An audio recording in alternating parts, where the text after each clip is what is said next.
Think about your top 10 horror films of all time. It's almost guaranteed that several of them, maybe all of them, feature one character in common. Halloween, Scream, The Texas Chainsaw Massacre, Alien, decades apart, different monsters, different settings, yet each has the same character. The final girl, the one who never dies. The term final girl was coined by film theorist Carol J. Clover in her 1992 book Men, Women, and Chainsaws. Yet the trope itself was already operating in films from the 1970s, a moment when horror quietly rewrote one of cinema's oldest assumptions, that women in movies exist only as damsels in distress or attractive side characters. In slashers especially, something radical happened. The woman didn't just get rescued, she became the rescuer, she became the hero. Now, this trope has been explored in multiple ways through feminism, gender studies, cultural anxieties, and critiques of the sexual revolution. There are entire channels and essays digging into these themes, but here at Redeeming Horror, we're interested in something deeper. What does the final girl tell us about ourselves and our faith? Why do we keep tuning in? And why, spiritually speaking, does she never die? Let's begin with the most controversial point, because it is where almost every discussion of the final girl begins: purity. In classic slashers, the final girl almost always represents purity, but not necessarily moral or sexual purity in the narrow, sometimes religious sense. It may be more accurate to say she represents clarity or discipline or attention. John Carpenter, director of Halloween, said sex plays a role in the deaths of some of Laurie Strode's friends, but not as punishment, but as distraction. Annie and Linda ignore warning signs because they are consumed with being with their boyfriends that night. They're distracted. Laurie, however, is present and focused. While others chase thrills, she notices things. The shape beside the hedges, the strange phone call, the car parked where it shouldn't be. She sees, she pays attention. In horror, distraction often kills, but purity of mind, of heart, of intent, saves. Now, this is not about who is morally better. It's about who is awake, who is paying attention and can see. The Bible frequently speaks in this language. 2 Corinthians 4:4 says, "The God of this age has blinded the minds of unbelievers so they cannot see the light of the gospel." Blindness in Scripture is not about eyesight. It's about being unable to recognize truth because something else has stolen your focus. That's the final girl.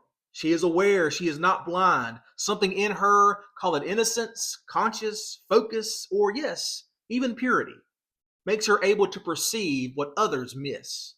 And that perception becomes the first reason that she survives. The second reason the final girl never dies is sacrifice. While everyone else in horror is fundamentally self-interested, the final girl consistently puts others above herself. Laurie Strode risks her life to check on her friends. When Michael Myers enters the house, her first instinct is to protect the children she is babysitting. Nancy Thompson in A Nightmare on Elm Street turns herself into bait to draw Freddy out. Ellen Ripley in Alien risks everything to save a cat, Jones, the last living creature she can protect on that ship. These acts seem small, but they are thematic. They reveal character. Something profound is at work here.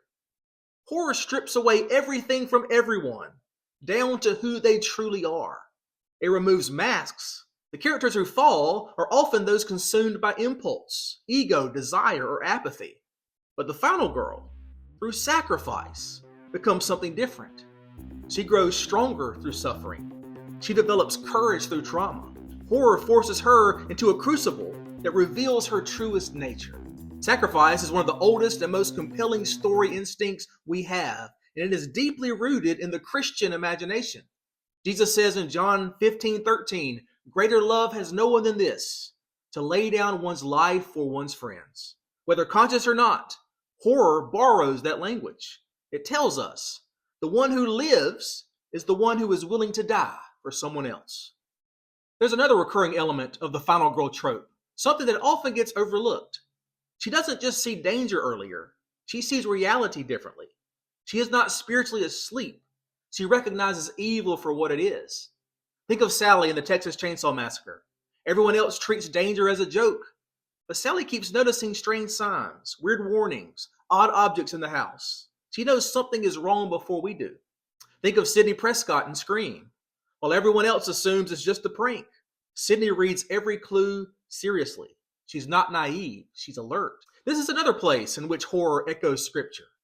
The Bible continually warns us to stay awake, be watchful. We are drawn to the final girl because she embodies this vigilance.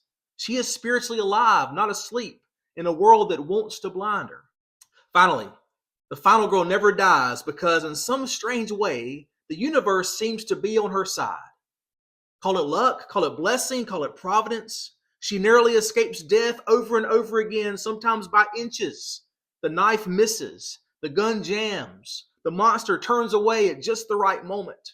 It's not that she is invincible. It's that horror stories are structured to show us hope through her survival. Because that is ultimately what the final girl represents. Hope. As horror fans, we love entering dark, terrifying worlds filled with fear, monsters, and violence. But deep down, we want to believe evil doesn't win in the end, but goodness does. Light conquers the darkness. The final girl is the physical embodiment of that hope.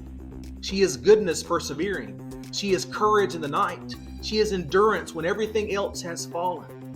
And in a way, the final girl sits at the crossroads of cinema and theology.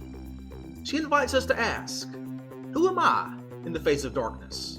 Am I blind to danger? Am I willing to sacrifice? Am I awake or asleep?